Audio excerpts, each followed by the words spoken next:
Hey guys, welcome back to another episode of Under Construction from Pain to Purpose. I'm Ashley Krause, I'm one of your hosts. I'm Jessica Stanley, and I'm one of your hosts. And today, joining us, we have the very honorable Miss Deborah Smith. We call her Ms.Deb, and she's one of our favorite angel mamas.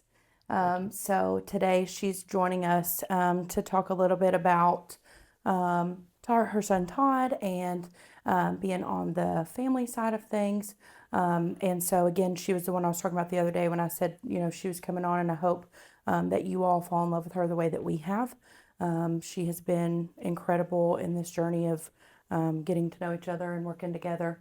And I hope that this is able to provide you with another platform and a Yeah. place, that's safe for you and for you to be able to share with us. Yes. So if you want to start off, tell us a little bit about Todd. So we see that you brought a picture of him. We Yeah, that's my appreciate that. baby. So Todd was 32 when he passed.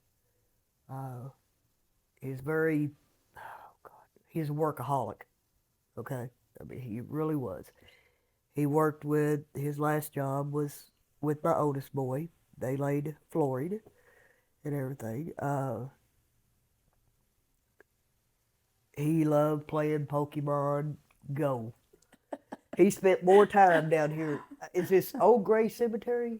Is that the name of it I right think there? so. I think Yeah. it's Old Gray. He spent more time down there than he did anywhere. People have a fit over some Pokemon. Yeah. And I mean, I actually went Pokemon hunting with him, I think once or twice. And one of my other sons, Casey, because they was so into it, they got me into it and everything. And it was really crazy because after his death, I had people contacting me and everything that he played Pokemon Go with.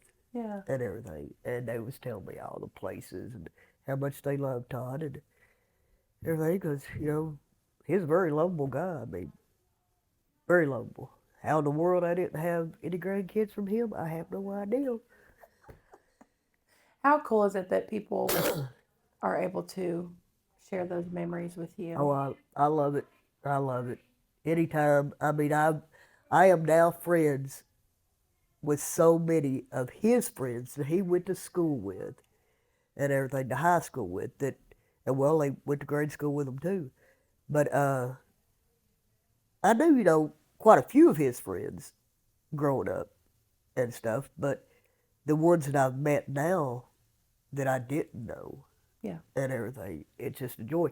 I tell you what, I was at Food City. We go to Food City all the time over on Clinton Highway. And I had one of my shirts on, Wake Up Before You Don't. And this one girl, one of the cashiers, she says, I love your shirt. And I said, it's in honor of my son. I said, Todd White.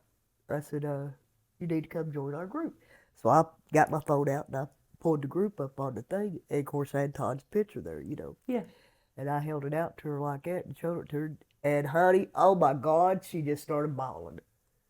And I was like, I'm sorry. I said, have you lost someone to drugs? And she says, yeah, him. And I was like, huh? And she said, that's my boy. She said, I love Todd. She said, we was best friends.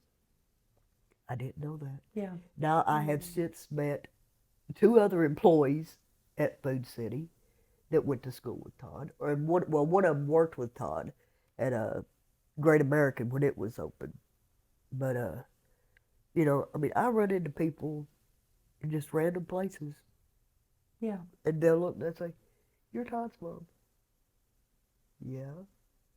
It used to be always, you Todd's mom? And I'd be like, before he passed away, yeah, what'd he do? One of those, I don't know, am I? Yeah, or one of my other boys, I'm just like, yeah, what'd they do? Because I was always one of these moms. When my boys was growing up, I never denied if somebody came to me and said, your son did this, and I just look at him like, yep, probably did. So I know that when we had first met, and we had read Todd's poem at Fentanyl Awareness Day. We had somebody that was in the audience had recorded it and sent it to me. And so I shared it on TikTok, and it was incredible the response of people that had been friends with Todd that were like, "Oh my gosh, like that was, you know," Yeah. and so that was pretty cool to experience seeing people that continued to let that memory live on. Yeah. So you know, and I know you love when other people share memories, Oh you know, Lord, with yes, you. yes. But what are some of your favorite memories with Todd? Uh, one of my most recent. Well, it wasn't my memory. It was a friend of his. She lived down the road from us, and me and her had become friends. But Todd had put a mailbox up for her and everything. Well, a few months ago, I guess it was, back in the summer or something, the mailbox was tearing up. So uh, we went down and fixed it for her. Hmm. Because she said she don't know how to do it. She says, I'm not giving this mailbox up if it ain't even got a front on it. I'm leaving it up. You know, it's my buddies and everything. Well, she had to move here just a month or so ago. And she asked us, she said, "Can y'all please come take the mailbox down?" She says, "I am not leaving this mailbox." Oh. And I thought that she was taking the mailbox with her, the pole and all. No, she wanted me to have it.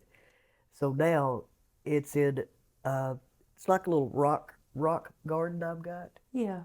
and everything, gnome garden and everything. I'm putting it right there and Oh. everything. But yeah, I just love that he had such an impact on so many people. Mm-hmm. You know that I never knew. I knew Todd as get up, go to work, come home, you know, take care of whatever, go play Pokemon, or you know, he was more of a homebody unless he was out playing Pokemon and everything. So just for his friends just come and tell me things that he done for them Yeah. and everything. It just I love it. Now my favorite memory of him though is when he was I think he was 4 years old.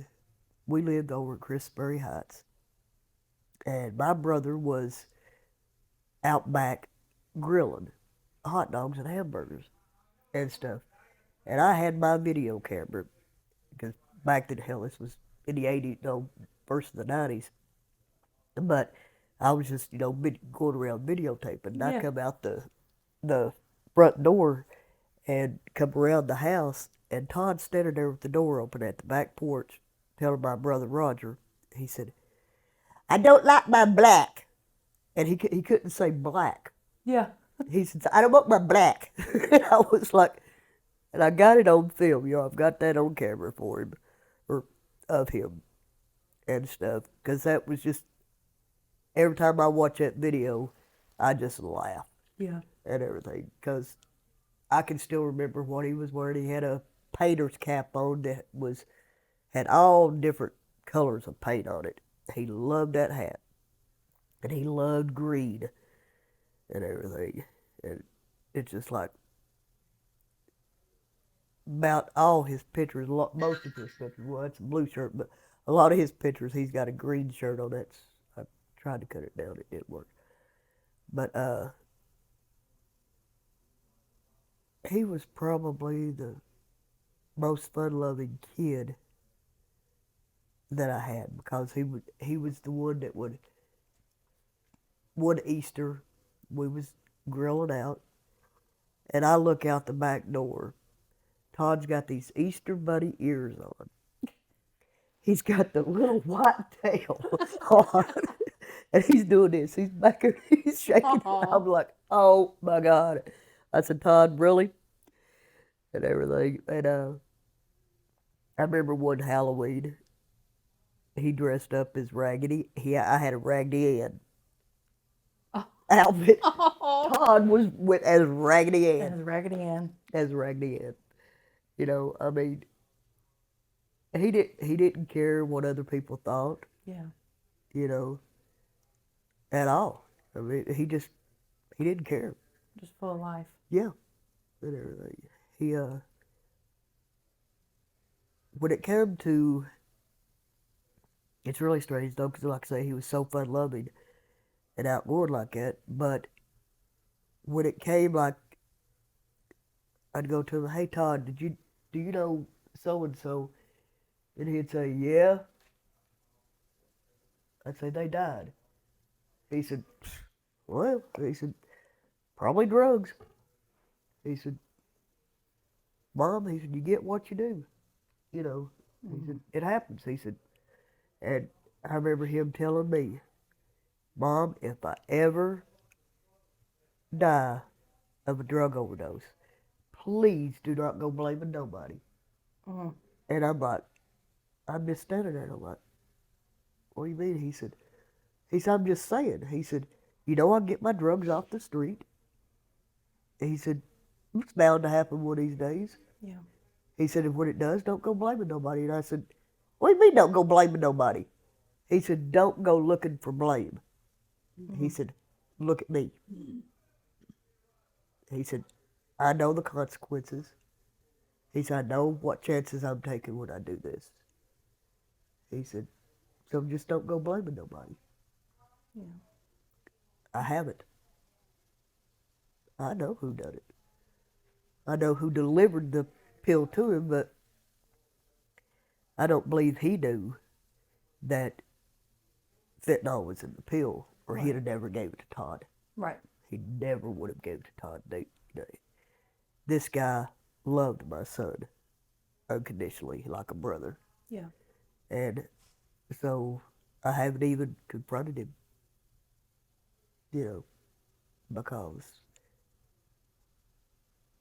of what Todd said. Don't go blaming nobody, you know. Yeah. I know times that, we say, addiction doesn't just affect the person that's using, it also affects the family. Yes. Can you share a little bit how walking through with your son when he was struggling with addiction, what that was like, and some of the challenges that you walk through? Well, to be honest, I guess I'm one of them parents that or with an addicted child that Todd would do things and, you know, catch me off guard, and it frustrated me, you know. Yeah. Like coming into my bedroom at 2 o'clock in the morning, you know, what y'all call it, geeked out or whatever, I don't know. But that's what I Yeah. always call it. Under the influence of Yeah, substances. okay. He was under the influence at like 2 and 3 o'clock in the morning and wake me up. And he's on on one of my shelves, you know, taking everything off and laying it on my bed. And I wake up, what are you doing, Todd? He said, I know it's right here. It's right here. I'll find it. It's right here. And I'm like, okay, dude. I said, you need to quit the drugs. And that's about all I would say to him. Yeah. Todd he wasn't somebody that you could see just walking down the street under the influence. Because when he done anything, he done it at the house. Yeah. And everything, apparently, because that's the only time we ever seen him like that. Yeah. You know, he didn't, if he did get out and about, I didn't know about it when he was under the influence. But, you know, it was frustrating. Or I'd wake up at 2 o'clock in the morning to hear something in the kitchen. And Todd's in there cleaning my kitchen from top to bottom. I miss that, by the way. Right. I miss Absolutely. my clean kitchen because that's what he would do and everything. When he got high, he would go clean. Yeah. You know, it was like he didn't have any sense of timing, or I never thought he didn't have consideration. I really didn't for anybody, because he did. I know that. But it had to have been the drugs. You know, that he just didn't have a sense of what time it was Yeah. and stuff. So I would say it was more frustrating for me when he would do anything. Yeah. And he had quit for a year. He was clean before he died. He just one more pill, Yeah. and that's all it took. And we see that a lot when people go for a period of time without using substances and then, pick back up. Right. We see a lot of overdose deaths happen that way. Um, do you think that over the years, with you walking through, having a son prior to finding out he has an addiction and then going through addiction with him to now losing him, do you think this has changed your perspective on addiction and mental Oh, health? yes. I mean, very much. You know, uh, it's made my awareness tenfold. Yeah. I look at everybody differently than what I did before we lost Todd. You know, things I used to call people. It wasn't good. I mean, no nasty names, but derogatory, you Yeah. know, Sure. because I seen them as less, Hmm. and now I don't. I see them as more, I think, than I do myself, especially somebody in recovery. I really, you're up there because to me, you've tried more, you've accomplished more than I think I ever could and stuff. And I'm so proud of people that are in recovery.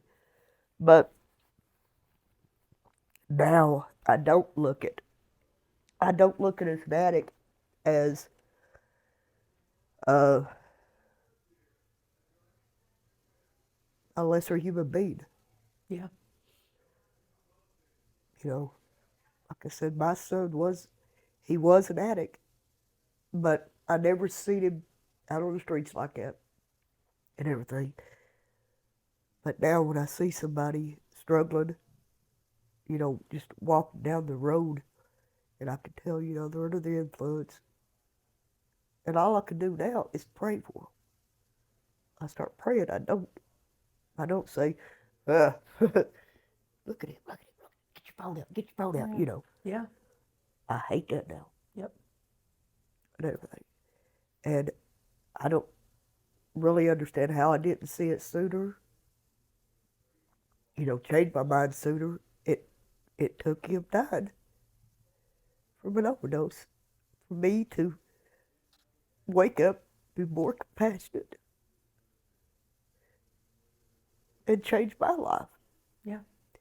You know, a lot of people that when I lost my sister in 2006 from a drug overdose, she is 10 years older than I am, but when we found out she died of an overdose,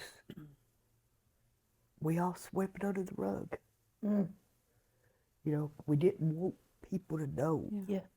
because that would make us look bad. That's embarrassing. Yeah, Mm-hmm. and everything. So, and my mother was alive, so I went with my mother's wishes. But when I look back, it wasn't only her wishes; it was mine too. Yeah. To not speak of it, daughter. There's a whole lot You of know. stigma and shame with it. Yes, Mm-hmm. yes. But after Todd died, I couldn't be quiet. Yeah. I couldn't shut up. I was like, I did. Now I did for. I didn't really talk about it for probably. I want to say the first month. I don't really know, but probably the first month I didn't really talk about it outside the house. Yeah. Unless we were, best friends. Because I didn't want, at that time, I still didn't want the stigma on my other 3 boys. Yeah. So I didn't speak of it. And every time I would open Facebook up, lo and behold, there was another death, Mm-hmm. another 80s baby that died from an overdose. And I went to my boys, I told them, I said, look, I can't be quiet about this any longer. I want to bring awareness about your brother's death. Go ahead, Mom, what's stopping you? Okay. you know, I never thought they would be like that. Go ahead Yeah. and do what you got to do, Mom. You got to do this. Yeah. And everything. It's not going to hurt us. It's not going to bring no shame on us Yeah. and stuff. So I'm glad to have, their support Absolutely. and everything behind me on it. But like I said, back in 2006, I wished I had, if I had thought then, what I thought in 2020, Yeah. maybe my son would still be here. Who knows? If I'd started bringing awareness back then. Yeah. But of course, we can't turn back the clock. Right. It's a hard conversation to have too. Yeah. Yeah. And this really leads us into why we started Pain to Purpose, and the target audience and things that we want to talk about and stuff, right? So just touching a little bit about what you said. You have, like, literally since we have met you, you have become one of our biggest cheerleaders for, I mean, anything, whether it's work, personal, and that is, I just want to say thank you for that because. Having kids and thinking about if I were to lose one of mine, would I be able to be compassionate to someone else who didn't die, right? Yeah. And so we talk about that often. We talk about you often, and we love you and appreciate the support. But with the Pain to Purpose, that leads us into, so this happened with your son, and then now you are or have founded Wake Up Before You Don't. Yes. So talk to us a little bit about that. Let our viewers know what exactly that is, what you're doing with it, and what that means to you. Well, let's see, I don't know. It ain't even been a year, up a year yet. But I was sitting there watching TV one day and I seen this commercial, life insurance commercial. And they was talking about, what if you're not able to watch TV anymore, or it was something. And I was like, don't they just say wake up before you don't? And Leonard looked at me and he said, well, he said, sounds good. you know, this- and I got to where I kept saying it. Well, I had kept, my cousin had sent me something or messenger about coming down here to pick up a T-shirt Yeah. and everything. And that's when I met you. I walked in. When I met Jessica, it was just like, I known her all my life, and everything. And I told her about Wake Up Before You Don't, and her eyes literally lit up when I said that phrase. I thought, I've really got to go somewhere with this and everything. The more I said it, the more it meant. And now, like I said, I started the group on Facebook. People know, I've had so many people come to me, ask me how they could get help to get in recovery. And we have helped 3 get in recovery. 1 has succeeded and is doing great. But I just want to touch on something too. I feel like I can help a lot of people, a lot of young people, a lot of older people, and everything through the group and everything. But when it comes to your own child, I'm sorry, it's impossible to help them. You know, you have to reach out, and I've done a lot of reaching out, you know, to get another son help, but his is alcoholism. He's in stage 3, liver failure, and it's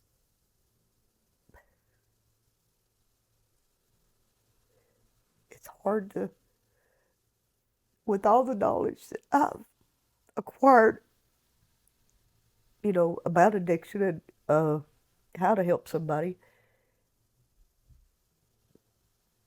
It's hard to help your own child. Mm-hmm. And like it goes through one ear and out the other. Yep. uh, he's here today. Did he come up here? Yeah, Yay. yeah, and everything. You know, he wants to help. I don't think he wants it from mama. You Right. know, it's hard for him to accept that mom has been there Yeah. and everything.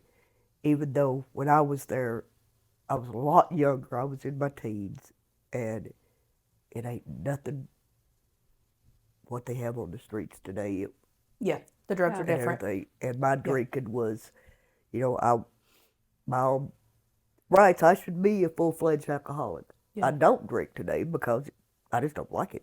And Yeah. everything. It's got nothing to get. It's got nothing to do with I'm afraid of being an alcoholic because it runs my family.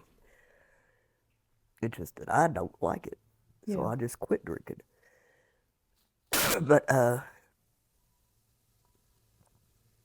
anybody out there that has dealt with alcoholism, it's just as bad as these street drugs. Mm-hmm. And that's what I try to stress too a little bit in the group, that it's not just it's not just for drug overdose. When I first started it, it was. Yeah. You know, I thought just drug overdose. Yeah. But no, it's if you need help and you contact me, if I don't know about it, I'm going to find somebody that does know about it. And I Yeah. don't care what it is, whether it's drugs, uh, being homeless, being hungry, I don't care, you know, or being on alcohol, or just needed somebody to talk to, Yeah. you know. Like I've got a lot of friends just here in Knoxville that has lost children Yes. to drugs. I've got Mm-hmm. a few that's lost children to alcohol Mm-hmm. and everything. And there's a lot of them that we just sit and talk sometimes. Yeah. And then there's, a whole lot of folks who don't speak up and say that they have a child that's struggling, or that they may have even lost a child to a drug overdose. Yeah, Um, it's the stigma. what Mm-hmm. message would you share with parents who might be going through something similar? Please reach out. Reach out to anyone. And I know sometimes it's hard to reach out to family because they're like, what's like a taboo, like, you know, a stigma. You Yeah. know, they Mm-hmm. look at you different and everything because it hasn't happened to them. Right. To me, if you've got a child that is struggling, reach out to someone that is in recovery. That's your best hope because they've been there. They know what your child's going through. They know what their parents went through with them. You know, so you just don't know how much I appreciate a recovered addict because they know how to help someone. You know, I've got nothing against college. I've got nothing against psychiatrists or whatever you call them. I've got nothing against them for mental health and everything. But if it comes to wanting to get off drugs, your best bet is run to the first recovered addict you can find. Plain and simple. And everything. For a parent, you know, if you've already lost a child to to addiction,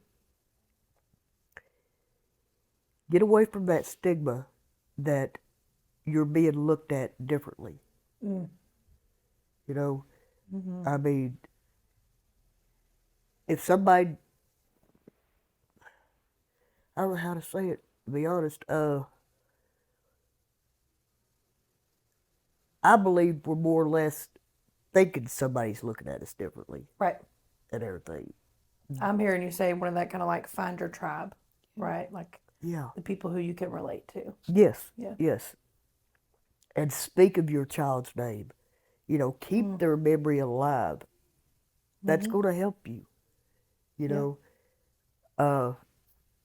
now I tell you, when on February 28th, 2020, I thought my world had totally ended. Yeah. I really did. But it wasn't long after I figured out that no, my world didn't end. I just went into a different one. Yeah. And I had to learn how to live in that world and everything. And it, once you realize that as a parent, you become more at ease than what you was. I mean, because I could have just curled up in a corner. You know, I lost my baby. Yeah. You know, I could have curled up in a corner and never came out. But the main reason I didn't is because the morning he died, the morning that Leonard found him, I'd asked Leonard to go upstairs and wake him up to have him call his brother. And like I said, Todd had been clean a year. I had no reason to believe that my son OD'd. Right. No reason at all.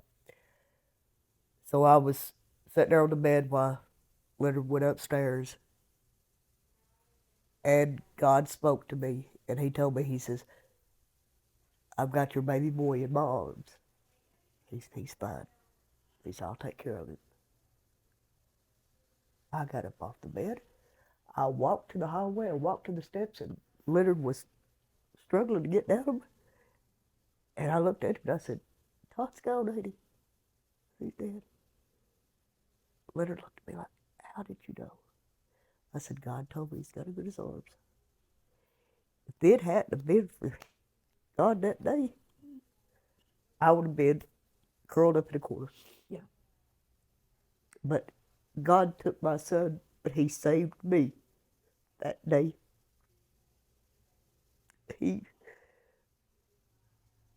I'm here for a purpose. And that's to spread awareness. Mm-hmm. To be here for others. Sure, I'd love to have my son back, but Yeah. not in the same circumstances. Yeah. Because I wouldn't want him to have to fight them demons all over again. Yeah. And everything, at all. Me and Ashley were talking yesterday, and I was just telling her how, you have people who advocate for themselves and people who advocate for others.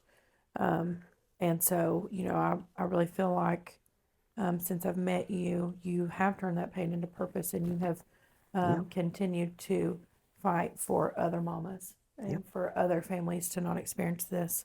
And, we had a really big turnout for Overdose Awareness Day last year.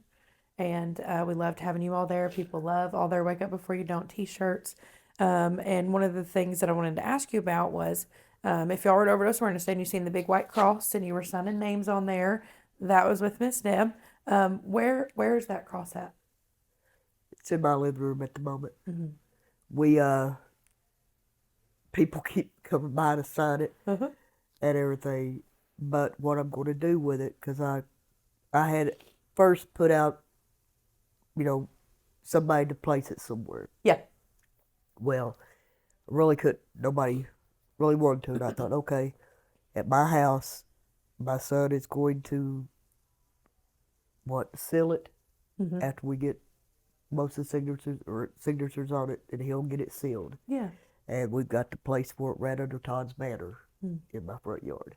Is what Jason's already got a thing. He already had it in there. At one time, we had it out there, and then it started raining. I told Jason, I said, "Oh no!"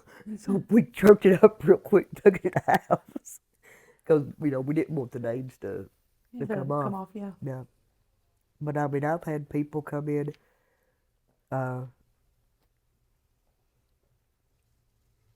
family that came in from Nashville, Yeah. and I don't know how many names they put on it.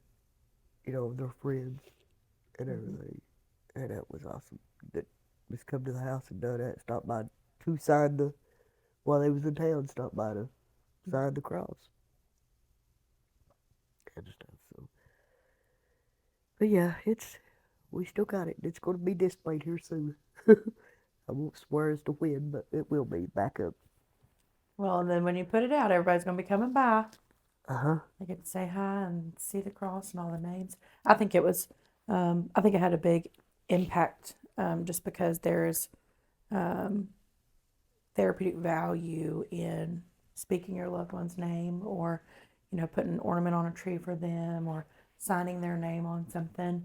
It just continues to let those memories live. And I think, having that there and it was displayed and just, I mean, I never look back and people were not like swarmed around that thing. Yeah.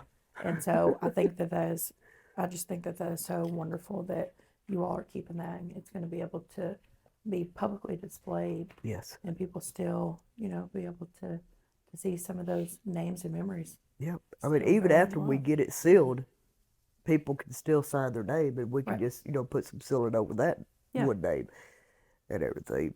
It's going to be an ongoing thing until it's completely unsignable, Yeah. and everything. And it's getting pretty It's getting close. pretty close, ain't it? Yeah, on one side it is. So And you're everything. very involved Mhm. now in the community work Yes. around substance use and recovery. So how can communities better support families that are affected by addiction and overdose? I've thought about that quite a bit, and I think it goes right back to places like this. It really does. I mean, because this is where we get our support. It's where I get my support. I mean, when I first walked in this place, I've got real high anxiety. When I walked in these doors, I automatically felt the love around me. I felt safe. It was just instantaneously, whatever you would call it. You found your tribe. Yeah, yeah. And I wish more people knew about places like this, like the Gateway. That's what we need. We need more gateways. I agree. I go into some really small communities and I'm like, y'all need a recovery community center Yes, so bad. yes, Even if it's just somewhere to come together and have safe meetings and, peer led conversations. yeah, Mhm. Every yeah, community needs that safe place. yeah. Yep. I also believe that, uh, as parents, or not just parents, uncles, aunts, Yeah. brothers, friends, whatever, Yeah. they need a place to come together too, you know, just to talk about their person. Yeah. Yeah. Like take an AA meeting. You know how they go in, hi, my name is Debbie, I'm an alcoholic, uh, and stuff. Well, we need that. That's something Yeah. I would love to have is a place like that set up, you know, to where another parent can come and knock on my door and say, hey, can we holler? Can we talk? Yeah, come on in. Yeah. I've often thought about getting a little shed. You know how they call it, Little she shed. She said, yeah. And set it up in my yard. And wake up before you don't and let people come in and go have snacks, have coffee, have a coffee pot there, whatever, you know, and just anybody can drop by if they need to talk. Even if it's somebody that's under the influence and walking down my road, which is constantly, Yeah. you know, they're always stopping it. They always know they can stand out the road or they can get on my sidewalk or whatever deal. And our cameras Yeah. and everything. And I'll take them a water out there, take them a sandwich. Or if I've just cooked supper, I'll take them a damn plate, I mean, they all know. Yeah. If they want something, if they need something, I'm not going to give you money and everything because it's not something that I have, readily available. But if you need to talk or if you need something to eat, you need something to drink, all you got to do is stop. And they know, that's Todd's banner is up there, Yeah. right at the end of the sidewalk. Yeah. And a lot of times people will just be driving by and they'll be looking at, sometimes we'll be out on the porch and somebody will say, what are they looking at? What are they staring at? I said, The banner. the banner. I said, it's not us. They're staring at the banner, and everything. But I love it. My boys, if they see somebody walking down the road now, Mom, get me a water, or something, or they'll come in and get a water or get a sandwich or something and take it out to them, so it's, Become a family thing. yeah, it really has. Mm-hmm. And everything. And it's this boy doing it. It's because of him, because Todd would give you the shirt off his back. Yep. He's, matter of fact, I've got a couple of shirts at the house, and I told him he was wearing one day, and I was like, I like that shirt. And he says, Take it. okay, thank you, Todd. He's done it a couple of times, or had done that a couple of times. But,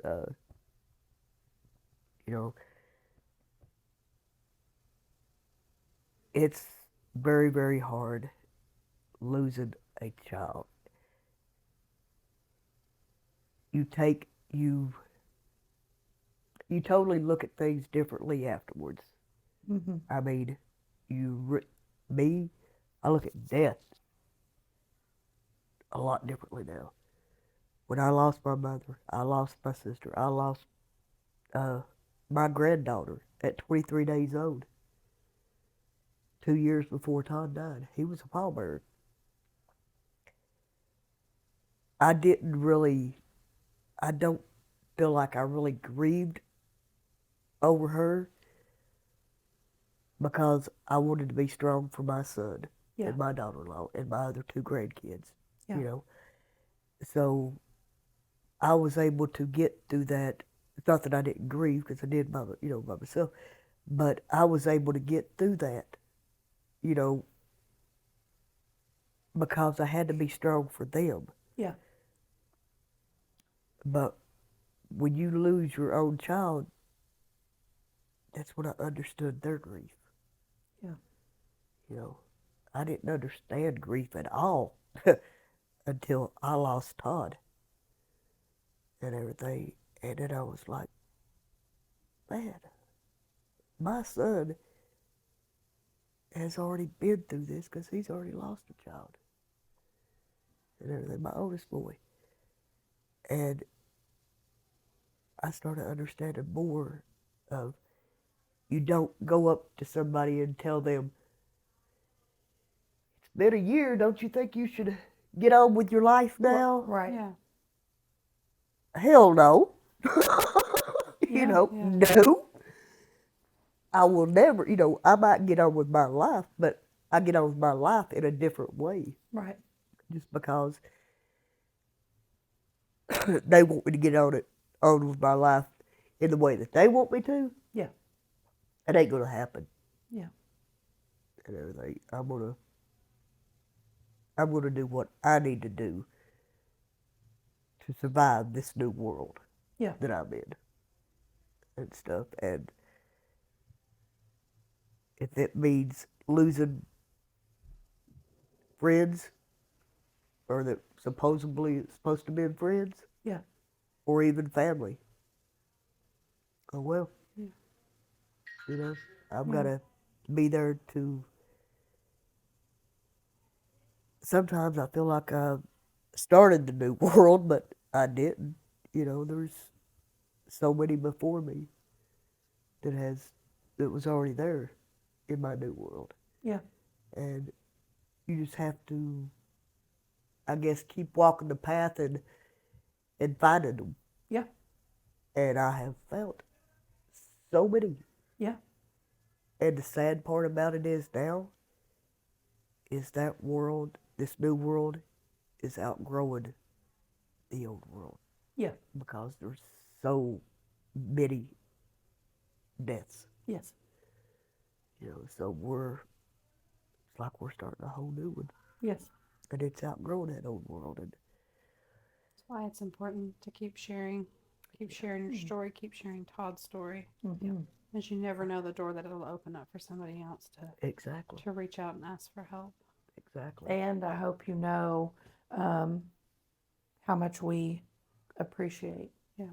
and like just appreciate being a part of your new world and the things that you share with us, and that it's special because a lot of people don't get to see different perspectives, Right.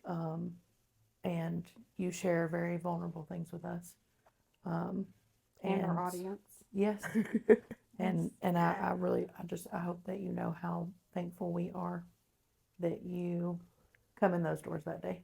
Well, I appreciate it. I'm glad I did. I mean, you know, Edwina, if you're watching, you're the one that started all this with the gateway. That was my cousin that sent me down here. Yeah. Well, And thank everything. you so much for taking the time to be here today. Yes. For all of our viewers that are, tuning in, just know that you're not alone.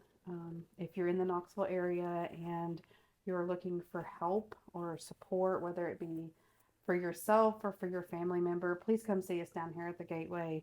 We're a recovery community center. We provide all kinds of different free services from recovery coaching to treatment referrals. We can help folks get into some housing, but we also have family support groups that meet here. Until next time, thank you for tuning in. Thank you. Thanks, Bye. guys. Okay, Thank y'all. Hunty. I think it stopped. I hope it stopped.